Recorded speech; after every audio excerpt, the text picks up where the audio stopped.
অবশেষে যুদ্ধবিরতির প্রস্তাবে সাড়া দিয়েছে ইসরায়েল, এমনটাই জানায় ফিলিস্তিনের স্বাধীনতাকামী গোষ্ঠী হামাস। গোষ্ঠীটি জানায় ইসরায়েলি কর্তৃপক্ষের কাছ থেকে তারা আনুষ্ঠানিক জবাব পেয়েছে। এখন তারা বিষয়টি পর্যালোচনা করবে এবং তার জবাব ইসরায়েলি কর্তৃপক্ষকে জানাবে।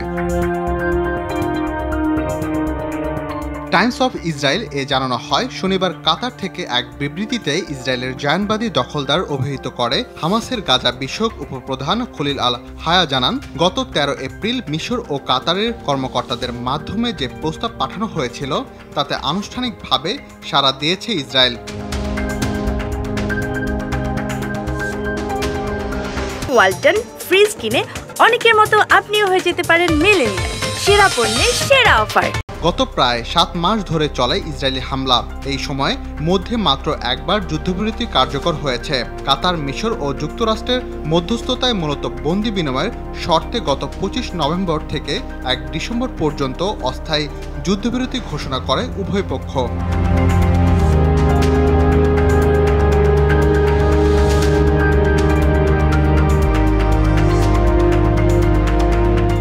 মাত্র 7 দিনের সেই যুদ্ধবিরতিকালে 2 শতাধিক বন্দির মধ্যে 108 জনকে মুক্তি দেয় হামাস। বিরতিতে 240 জন ফিলিস্তিনিকে ছেড়ে দেয় ইসরায়েল। এরপর দ্বিতীয় দফা যুদ্ধবিরতির আলোচনা শুরু হলেও ইসরায়েলের প্রধানমন্ত্রী নেতানিয়াহুর আপত্তির কারণে তাতে অচল অবস্থা তৈরি হয়।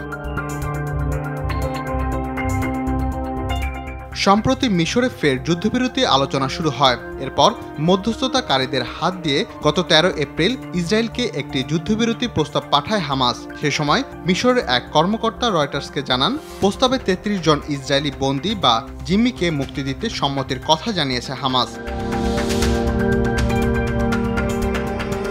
রাকিব হাসান, RTV।